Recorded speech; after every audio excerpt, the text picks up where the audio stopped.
아멘. 성경에는 관계 안에서 이루어지는 대화가 많이 등장합니다.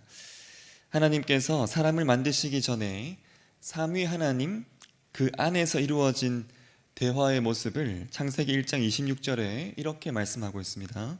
하나님이 이르시되 우리의 형상을 따라 우리의 모양대로 우리가 사람을 만들고 그들로 바다의 물고기와 하늘의 새와 가축과 온 땅과 땅에 기는 모든 것을 다스리게 하자 하시고, 사람을 만드신 하나님께서 아담과의 관계 속에서 말씀하신 그 모습이 창세기 1장 28절에 이렇게 말씀합니다. 하나님이 그들에게 복을 주시며 하나님이 그들에게 이르시되 생육하고 번성하여 땅에 충만하라, 땅을 정복하라, 바다의 물고기와 하늘의 새와 땅에 움직이는 모든 생물을 다스리라 하시니라. 즉, 이 하나님과의 관계 속에서의 그 말들은요, 온통 사랑과 복이 가득하였습니다.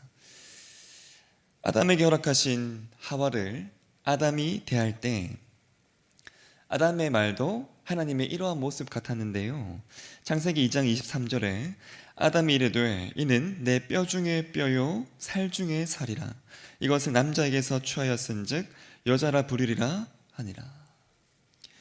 하나님과의 그 관계 속에서, 그리고 하나님께서 허락하신 그 관계 속에서의 대화들은요, 이렇듯이 모두 사랑과 복이 가득했고요, 더욱 하나 되게 하는 말들이었습니다. 하지만 사단과의 관계 속에서의 이루어진 모든 말들은 정반대의 것이었습니다.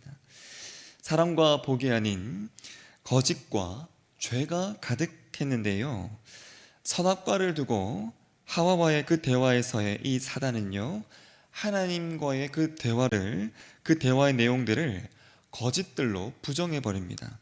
그리고 인간의 마음에 교만과 욕심을 심어줍니다.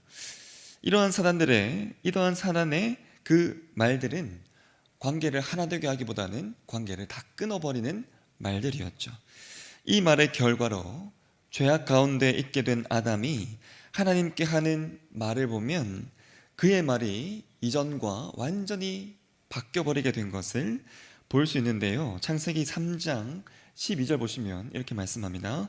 아담이 이르되 하나님이 주셔서 나와 함께 있게 하신 여자 그가 그 나무 열매를 내게 줌으로 내가 먹었나이다.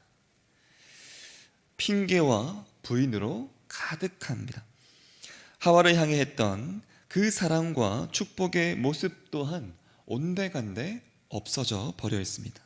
이렇듯이 하나님과의 그 관계 속에서의 그 말의 모습과 사단과의 그 관계 속에서의 말의 모습이 확연히 다른 것을 볼 수가 있습니다. 대화의 이러한 모습만 보아도요, 어느 관계, 어느 세계가 지배하고 있는 곳인지를 잘 알 수 있는데, 오늘 잠언 말씀 보시면 이 관계 속에서의 말에 대한 말씀을 하고 있습니다. 하나님 기뻐하시는 자들의 그 말과 모습, 그리고 하나님 기뻐하지 아니하시는 자들의 그 말과 모습이 어떠한지를 아주 극명하게 대조하면서 우리에게 말씀해 주고 있습니다. 먼저 하나님 기뻐하지 않는 그 말과 그 모습이 어떠한지를 1절 말씀 보시면 자기 소욕을 따르는 그러한 모습, 그리고 온갖 참지혜를 배척하는 모습으로 기록합니다. 2절 보시면 명철을 기뻐하지 아니하고 자기의 의사만 드러내는 그러한 모습. 5절 보시면요, 악인을 두둔하는 그러한 모습과 재판할 때에 의인을 억울하게 하는 모습. 6절에서는 다툼을 일으키고 그 입술로 매를 자청하는 모습. 8절에서는 남의 말하기를 좋아하는 모습으로 말씀하고 있습니다. 이러한 모습을 곰곰이 잘 생각해 보면 예수님을 십자가에 못 박으려고 했던 유대인들의 모습이 꼭 이와 같았다는 것을 알 수 있습니다. 1절처럼 자기들의 그 소욕만을 따르면서 참 지혜이신 예수님을 철저하게 배척하였습니다. 2절처럼 유대인들은 참 명철이신 예수님을 기뻐하지 아니하고 자신들의 의사만 철저하게 드러냈던 자들이었습니다. 특히 5절 말씀처럼 유대인들은 악인을 두둔하면서 의인을 억울하게 했는데요. 예수님을 십자가에 못 박으려고 했던 그 과정 속에서 유대인들은 흉악범, 즉 밀란을 일으키고 살인하여서 옥에 갇혀 있었던 바라바를 두둔하면서 그를 놓아달라 소리쳤습니다. 동시에 거짓 증인들을 앞세워서 예수님을 거짓으로 고발하기도 하였습니다. 꼭 이러한 모습이 5절 말씀과 같은 모습이었습니다. 6절에서 7절 말씀처럼 유대인들의 입술은요 온갖 다툼을 일으키고 특히 매를 자청하였는데요. 마태복음 27장 25절에 백성이 다 대답하여 이르되 그 피를 우리와 우리 자손에게 돌릴지어다 하거늘, 이렇게 유대인들은 소리쳤습니다. 이것은요 유대인들 그 자신들과 그 후손들에게 영혼의 그물이 되었습니다. 예수님을 십자가에 못 박게 하기 위한 그 과정에서 8절처럼 뒤에서 은밀하게 유대인들 사이에 오고 갔던 그 밀담들이 얼마나 많았는지를 우리가 잘 알고 있습니다. 사랑이 없어지고 하나됨이 깨어지며 분란이 일어나는, 온갖 다툼이 일어나는 이 모든 일들은 세월이 지나도요 사단이 개입하고 사단이 다스릴 때 여전히 나타나는 모습들이었습니다. 그렇다면 하나님께서 함께 하시고 다스리시는 곳에서의 대화의 모습, 그 말은 어떠할까요? 이를 잘 볼 수 있는 대화의 모습이 예수님과 사마리아 여인에서의 그 대화의 모습입니다. 사마리아 여인은 많은 남편들을 겪으면서 무리로부터 원치 않게 떨어지게 되는, 그래서 한낮에 한창 더울 때 물을 기르러 갈 수밖에 없는 그러한 처지였는데요. 이러한 처지에 있는 자에게 예수님께서 보여주셨던 그 모습을 보면 예수님은 3절처럼 사연을 다 듣기 전에 말하거나 대답하지 않으셨습니다. 미련하여 욕을 당하는 이러한 모습이 아닌 이 여인, 사마리아 여인의 그러한 입장과 처지를 철저하게 살피시는 그러한 말을 하는 것을 볼 수 있습니다. 그리고 14절처럼은요 여인의 심령을 그래서 상하게 하지 않으시죠. 이러한 모습과 이러한 말씀들로 예수님은 이 여인에게 온갖 사랑의 모습이 어떠한지를 밝히 보이셨는데요. 요한복음 4장 39절 보시면 이렇게 말씀합니다. 여자의 말이 내가 행한 모든 것을 그가 내게 말하였다 증언하므로 그 동네 중에 많은 사마리아인이 예수를 믿는지라. 여러분, 이러한 이 모습은 16절에, 오늘 본 말씀 16절에 그 여인의 길을 다시 넓게 열어주고요, 그를 통해서 주변 사람들을 존귀한 자 앞으로 인도하게 하는 예수님의 모습이었습니다. 사마리아 여인을 대하시는 예수님의 그 모습을 보면 오늘 본 말씀에서 말하는 지혜로운 자의 말과 모습을 모두 볼 수 있는 것이죠. 예수님의 이러한 이 모습들은요 오늘 말씀을 대하는 저와 여러분에게도 허락하신 모습 말씀이었습니다. 17절처럼 우리를 끊임없이 송사하는 그 사단 앞에서 예수님이 우리를 위해서 끊임없이 변호하시는데요, 이를 위해 예수님 피를 흘리셔야만 하셨습니다. 그 공의의 하나님 앞에 사랑의 하나님이신 예수님께서 피를 흘리심으로 저와 여러분이 구원받았음을, 우리의 죄가 온전히 해결되었음을 법적으로 선포하셨습니다. 그 누구도 무르지 못할 법적 선포를 하셨는데요, 17절 마지막처럼 예수님께서 이를 통해 밝히신 것은 우리를 향한 하나님의 그 놀라운 사랑이었습니다. 이렇듯이 죄된 인생을 대하시는 예수님의 그 모습은 온통 이러하셨습니다. 놀라운 사랑으로, 놀라운 지혜로 충만한 모습이셨는데요, 그러면 오늘 말씀이 말하는 지혜롭고 명철한 자에게 허락되는 그 복만이 예수님께 가득해야 할 것 같습니다. 그런데요, 놀랍게도 오늘 본 말씀에서 말씀하고 있는 어리석은 자들에게 허락되는 온갖 수모와 온갖 벌을 예수님이 당하셨습니다. 3절에 나오는 악한 자가 받아야 할 그 멸시와 부끄러움과 그 능욕을 예수님이 당하셨습니다. 우리를 구하시기 위해 예수님은 5절에 나오는 악인을 두둔하는 그 자들 앞에서 의인이 겪는 그 억울함을 당하셨습니다. 6절처럼 미련한 입술로 다툼을 일으키는 악하고 그 죄된 자들, 특별히 이러했던 저와 여러분을 위해 예수님이 매를 맞으시면서 7절처럼 미련함과 멸망만이 있던 저와 여러분의 입술과 우리의 귀에 구원의 말씀으로 가득 채워주셨습니다.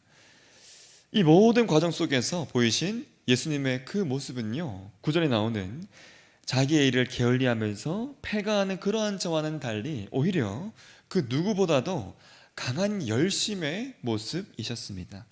이를 통해 예수님께서 허락하신 그 복이요, 10절에 나오는 여호와의 이름으로 달려가서 안전함을 얻는 일이었습니다.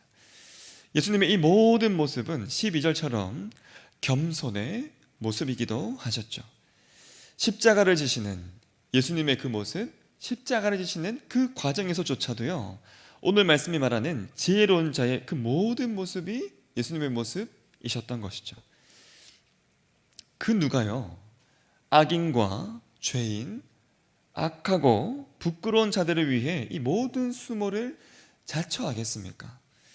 자신이 직접 지은 그 죄도 부인하고 핑계하는 것이 인생임을 우리가 서두에 아담을 통해 살펴보았는데요, 그러한 인생들 앞에 보이신 하나님의 그 모습, 예수님의 그 모든 말씀은 인생으로서는 흉내조차 낼 수 없는 놀라운 사랑, 놀라운 은혜임을 우리가 보게 됩니다. 이러한 놀라운 사랑으로 구원받은 자들, 택함받은 자들이 오늘 말씀을 대하는 저와 여러분들입니다. 이 놀라운 사랑의 예수님을 항상 마음에 모시고 살아가는 자들이, 그리고 그 놀라운 하나님의 그 말씀이 우리의 입술과 우리의 귀에 담겨있는 바로 그러한 자들이 바로 저와 여러분인 것이죠. 그렇다면 이러한 은혜를 받은 자들, 이러한 사랑이 가득한 자들로서 우리의 모습이 어떠해야 할까요? 먼저는요, 우리의 눈과 우리의 귀를 놀라운 예수님께로 향하는 것입니다. 잠언 기자가 오늘 본 말씀 4절에서 말한 그 명철한 사람의 입의 말과 그 지혜의 샘, 깊은 물과 같고 솟구쳐 흐르는 그 뇌와 같은 그 지혜의 말씀이 바로 예수님이신데요, 마태복음 7장 28절에 예수님의 그 모습을 이렇게 말씀합니다. 예수께서 이 말씀을 마치심에 무리들이 그 가르침에 놀라니. 큰 무리를 놀랍게 하기 위한, 놀라게 하게 할 만한 예수님의 그 놀라운 말씀이요, 저와 여러분의 손에 항상 들려 있습니다. 마음만 먹으면 이 말씀으로 우리의 눈과 귀를 가득 채울 수 있는 참 좋은 환경을 우리에게 하나님 가득 채워주셨습니다. 내 눈과 귀를 예수님의 그 말씀으로 항상 향하는 일, 그래서 놀라운 예수님의 그 말씀으로 내 삶이 항상 풍성하게 하는 일, 이것이 바로 우리가 해야 할 첫 번째 모습입니다. 이렇게 예수님의 놀라운 말씀으로 채워진 자들이라면 이것이요, 우리의 입술을 통해 아름답게 나타나야 하는데요, 우리가 맺고 있는 관계들 속에서 아름답게 우리 입술로 드러나야 합니다. 우리가 맺고 있는 그 관계들 속에서 우리의 입술의 말로 인해 맺히는 그 열매들, 그리고 나타나는 모습을 우리가 보면 내 입술의 말이 어떠한가를 알 수가 있는데요, 6절에 미련한 자의 입술은 다툼을 일으키고 그의 입은 매를 자청하느니라.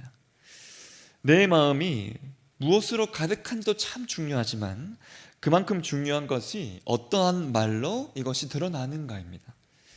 내 말이 주변 사람들을 살리는 말이 될 수도 있고 주변 사람들을 끊임없이 낙담케 하는 말이 될 수도 있기 때문입니다.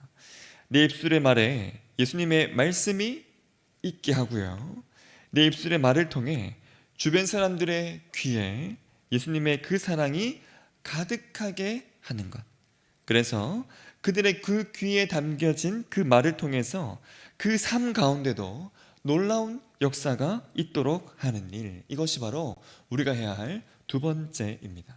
여러분, 이 두 가지를 기억하시면서, 그리고 이 두 가지가 내 삶 가운데 더 충만하게 이루어지기를 간절하게 소망하시면서 이 새벽 기도하실 때 사마리아 여인과도 같았던 내 삶에 찾아오신 하나님, 보이신 그 사랑으로 들려주신 그 지혜의 말씀으로 내 마음 이 새벽 충만케 하여 주시옵소서.